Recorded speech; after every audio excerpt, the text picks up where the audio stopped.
বুঝছে কাগজ নিয়ে গেছে যখনই কাগজ নিয়ে এসে তখন আমি উঠে গেছিলাম বুঝছে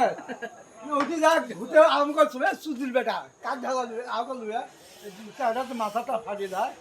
বুঝছে এই কথা কোনো গাইস দেখুন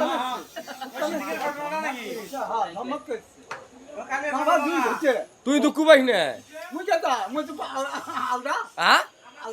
তাহলে আর্জেন্টিনার খেলার সময় এটা হয়েছে কালকে লাল দল দিচ্ছি রে কালা দল দিয়ে সাদা দল দিচ্ছে হ্যাঁ হ্যাঁ হ্যাঁ ভালো করি কয় এটা হাইয়ে বুঝলো এটা আর্জেন্টিনিয়ার হ্যাঁ গাইস দেখুন ইনি হলো আর্জেন্টিনার ভক্ত নামও বলতে পারে না উনি নামটাও ভালো মতো শুদ্ধ করে বলতে পারে না জুল কয় ব্রিজুক আমরা কই ব্রিজ এইটা হাইয়ে পুল গাইস ভালো থাকুন সুস্থ থাকুন আমি শরীফুল ভাই দেখা দিয়েছি দৃশ্যগুলো যদি ভালো লাগে লাইক শেয়ার কমেন্ট করুন।